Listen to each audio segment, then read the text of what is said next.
আজকে এই আয়োজনের কারণটা কি তোমরা সবটাই দেখতে পাবে, ভিডিও শেষ পর্যন্ত দেখতে হবে। এখানে আমাদের আজকে বিরিয়ানি তৈরি, বিরিয়ানি পাতে যাওয়ার জন্য প্রস্তুতি হচ্ছে। আজকে বাড়িতে যেমন অনেক লোক সমাগম হচ্ছে, কী উদ্দেশ্যে আজকে আমাদের বাড়িতে লোক সমাগম হচ্ছে সবটাই দেখতে হবে ভিডিও শেষ পর্যন্ত। বিরিয়ানি এখানে পাতে যাওয়ার জন্য প্রস্তুত। বিরিয়ানি হচ্ছে আমাদের একটা খুব ফেভারিট খাবার, এটা আমরা সবাই পছন্দ করি এবং বাড়িতে বানানো হলে তো কোনো কথাই নেই। আজ আমার মামার মেয়ের আইবুড়ো ভাত, চলো। এখানে আইবুড়ো ভাত পর্ব চলছে তো বটেই, তার সাথে আশীর্বাদ পর্ব এবং ছবি তোলার পর্বও চলছে। ব্লগে ভয়েসটা আস্তে করে দিলাম কারণ ব্যাকগ্রাউন্ড ভয়েসটা তোমাদের একটু শোনানো প্রয়োজন। ব্লগ নিয়ে কে কি বলছে বলে দাও।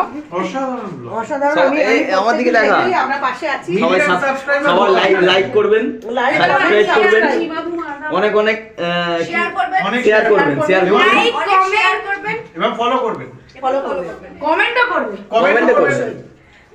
শেয়ার করবেন এবং মিলিয়ন ফলোয়ার হেল্প করবে আমাদের। খাবার দাবার কিরম হয়েছে? অসাধারণ। আমি রান্না করিনি, করেছে দিদি। জোর কদমে খাওয়া দাওয়া চলছে। নিচে আমাদের পাড়ার সারমেয় লাল ভুলুগুলো সব বসে আছে, ওদের জন্যও আছে। অতিথিকে খাবার খাইয়ে হজম করার দায়িত্বটাও আমাদের, তাই সেই দায়িত্বটা আমি পেয়েছি। টাটা করে দাও সবাই একবার। এলে নিচে এইদিকে সব কাজ মিটে অবশেষে আমরা এখন খেতে বসেছি। হাত নেড়ে দাও তো একটু। আমরা খেতে বসে নি, এবার খেয়ে এই যে আমার মা অনেক কাজ করে ক্লান্ত। ঠিক আছে, আজকের ভিডিওটা এই পর্যন্তই। বিরিয়ানি আইবুড়ো ভাত কেমন হলো তোমরা কমেন্ট করে লাইক করে অবশ্যই জানাও।